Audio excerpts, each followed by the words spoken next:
बिहार के चुनाव नतीजों में अगर किसी ने सबसे ज्यादा चौंकाया तो वो हैं असदुद्दीन ओवैसी। पिछली बार की तरह इस बार भी ओवैसी बिहार चुनाव के एक्स फैक्टर साबित हुए।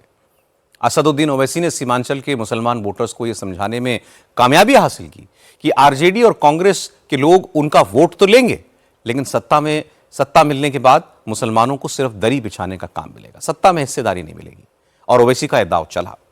सीमांचल में महागठबंधन साफ हो गया। ओवैसी की पार्टी ने 5 सीटों पर जीत हासिल कर ली। पिछली बार भी असदुद्दीन ओवैसी की पार्टी 5 सीटों पर जीती थी, लेकिन जीतने के बाद उनके 5 में से 4 उम्मीदवार एमएलए पार्टी छोड़कर आरजेडी में चले गए थे। ओवैसी ने इस बार उसका बदला भी पूरा कर लिया। उनकी पार्टी के उम्मीदवार पिछली बार की तुलना में ज्यादा मार्जिन से जीते हैं। असदुद्दीन ओवैसी की पार्टी जिन 5 सीटों पर जीती है, वहां विनिंग मार्जिन का एवरेज औसत 27,000 वोट से ज्यादा है। और जीत के इस बड़े मार्जिन से ओवैसी खुश भी बहुत हैं। बिहार के नतीजों पर असदुद्दीन ओवैसी का क्या कहना है, उनका क्या असेसमेंट है, ये जानने के लिए हम आपको सीधे हैदराबाद लेकर के चलते हैं, और क्योंकि वहां से हमारे साथ खुद जुड़ रहे हैं असदुद्दीन ओवैसी। ओवैसी साहब, सबसे पहले बताएं, आप संतुष्ट हैं अपने परफॉर्मेंस से? नहीं, अल्हम्दुलिल्लाह हमने बड़ी कोशिशें की। अख्तर उल इमान साहब के हमारे अध्यक्ष ने, हम वहाँ के यूनिट ने, और 5 पे हम कामयाबी मिली। अभी मालूम हुआ कि हमारे बलरामपुर के आदिल हसन सिर्फ 370 वोट से नहीं जीत पाए। ये बड़ी मेहनत की, आदिल ने ज़बरदस्त चुनाव लड़ा। बहुत से जगह पर भी हमको उम्मीद थी। खैर, अल्लाह का फैसला है, हम उसको कबूल करते हैं, आवाम का फैसला है। और हम मुबारकबाद देते हैं नीतीश कुमार साहब को कि दोबारा बिहार के अवाम ने उनको मैंडेट दिया है। और हमारी पार्टी ये चाहेगी कि वो सीमांचल से भी इंसाफ करें, और कंस्ट्रक्टिव कोऑपरेशन देने के लिए हम बराबर तैयार हैं। और हम उम्मीद करेंगे कि वो भी अपने दौर में सीमांचल को से इंसाफ करके उसमें वहाँ पर विकास का काम करवाएंगे।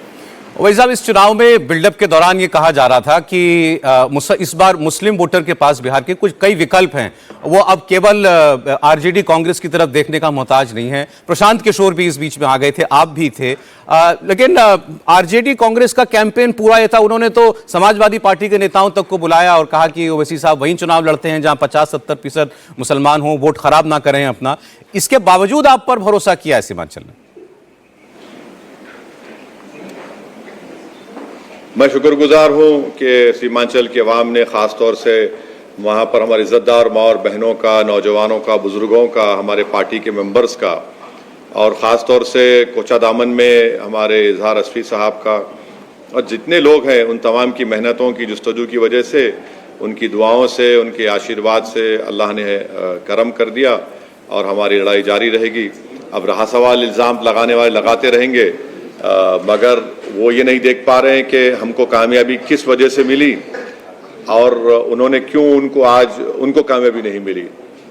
मैं तो देख रहा था आपके जो बिहार यूनिट है उसने एक्स पर पोस्ट किया था और एक किस्म से ट्रोल कर रही थी वो कांग्रेस को कि कांग्रेस ने हमारा वोट काटा, नहीं तो हम 15 सीट जीत जाते। इस चुनाव में कांग्रेस वोट कटवा पार्टी थी। मैं अभी मुझे मालूम हुआ है, किसी एक और टीवी चैनल पर था तो वहाँ पर भी ये बताया गया। मैं हमारी यूनिट से कहूँगा कि इस तरह लिखने की ज़रूरत ही नहीं हमको। हम वरना उनमें और हम में फ़र्क क्या रहेगा दूसरे पार्टियों में। हम अपना इंट्रोस्पेक्शन करेंगे, अपनी कमज़ोरियों को दूर करेंगे। हमारा काम है ही नहीं कि हम दूसरे पार्टीज़ के इल्ज़ामात को गौर करें या उसको खामखा परेशान हो। हम अपना काम करेंगे। आज का फैसला जो सीमांचल की जनता ने दिया, बिहार जनता ने दिया, वो हम सबका जवाब है वो। जी, ये बात सही है। आज महागठबंधन के नेताओं को आईना देखना चाहिए। आप एक वक्त बड़ी ईमानदारी से कोशिश कर रहे थे महागठबंधन का हिस्सा बनने का। 6 सीटें आपके प्रदेश अध्यक्ष वो मांग रहे थे और 5 तो आप आज जीत गए हैं, तो इसका जवाब तो उनको देना होगा। लेकिन आप क्यों चाहते थे कि महागठबंधन में एआईएमआईएम जाए, और होते तो क्या बदल जाता? सर देखिए, नॉलेज ऑफ अनसीन तो ना आपके पास है ना मेरे पास है। ये बिहार के मुस्लिम इंटेलेक्चुअल्स, बिहार के मुस्लिम मौलाना, उलेमा और जिम्मेदारों ने ये कहा कि ओवैसी नहीं चाहता अलायंस हो गठबंधन से। तो हमने कहा कि भाई साहब, आप जो लिख कर देना चाहते लिख दीजिए, अख्तर उल इमान उस पर साइन कर देंगे। हमको सत्ता में अगर आप आ जाते हैं तो मंत्री पद भी मत दीजिए, सीमांचल डेवलपमेंट काउंसिल का रेजोल्यूशन बनाइए, सीमांचल से और इंसाफ करिए, मुसलमानों से इंसाफ करिए, बस इतना बोले। अब नहीं सुने तो ठीक है, उनका इख्तियार है। हम अपना इख्तियार में लड़ना था, हम लड़ रहे हैं और जनता ने हमको आपने वोट देकर अपनी मोहब्बत का इजहार किया है और हमको कामयाब किया, हमको शुक्रगुजार हैं, हम लड़ते रहेंगे। तो अब क्या बोल सकते हैं अब उसके बारे में भी। एक इंटरव्यू में तेजस्वी यादव ने आपके लिए एक्सट्रीमिस्ट शब्द का इस्तेमाल किया था, आप बहुत उससे आहत हुए थे, हर्ट हुए थे। अपनी सभाओं में आप इस बात को बार बार कह भी रहे थे। आप आज कहेंगे कि ये जनता का जवाब तेजस्वी की उस बात का जवाब है?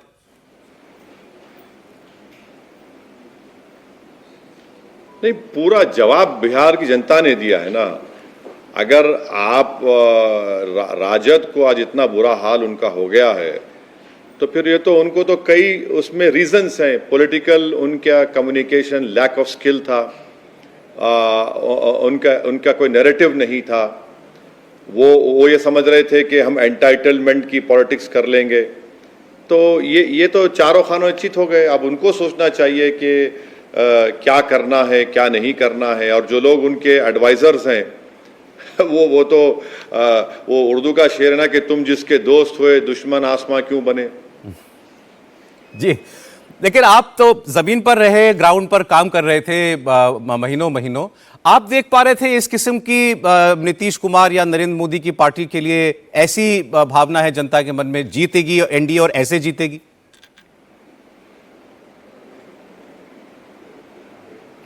कभी आप प्राइवेट में मिलेंगे तो मैं आप ही के पास जो एक सीनियर आपके कलीग हैं, मैंने उनसे ये कहा था कि मुझे ये एप्रीहेंशन है और मैं चाहता हूं कि हजारों बार मैं गलत साबित हूं, मुझे एप्रीहेंशन है कि ऐसा होने वाला है। हमने अपने सभाओं में कहा था कि ये लोग जो आज आपके दोस्त बनकर आ रहे हैं और कह रहे हैं कि बीजेपी को रोकने के लिए वोट दें, ये नहीं रोक पाएंगे। जब ये सेकेंड फेज के चुनाव से 2 या 3 दिन पहले मैंने 4 जगह पर अपने भाषण में, तकरीर में इस बात को कहा था। मैंने कहा था कि नहीं रोक पाएंगे लोग ये, और फिर आपको ये डूब रहे हैं, तुमको भी ले डूबेंगे। मैंने ये बात कही थी अमूर के लास्ट मीटिंग में, मैंने ये बात कही थी कोचादामन के आखिरी मीटिंग में।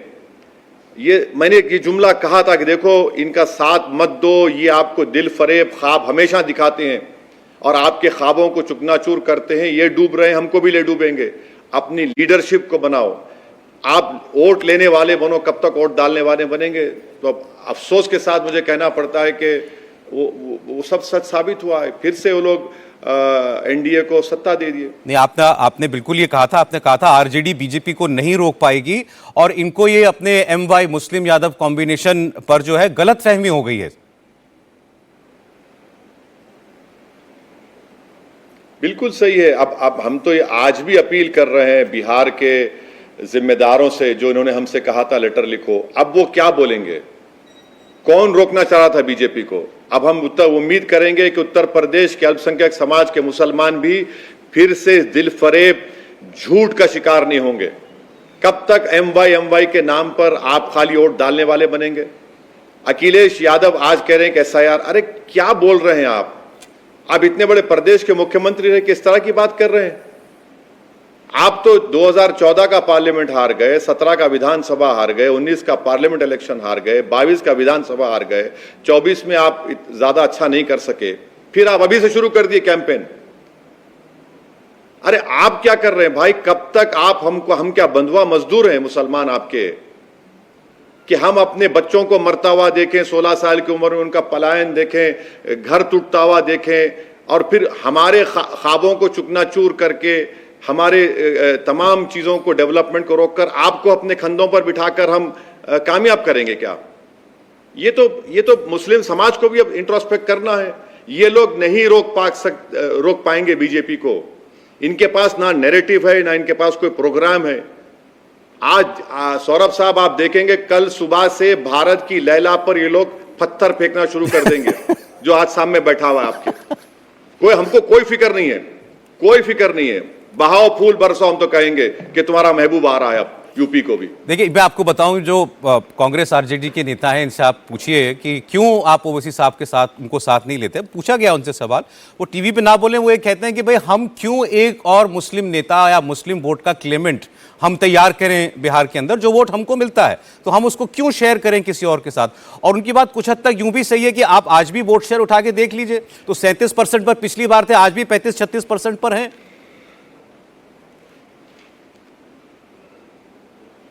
अगर ये बात सच है तो क्या इनमें इतनी हिम्मत है राजद के लोगों में कि जो यादव ने उनको वोट नहीं दिया वो बोलेंगे कि यादव ने वोट नहीं दिया इसलिए हमारा ये हाल हो गया?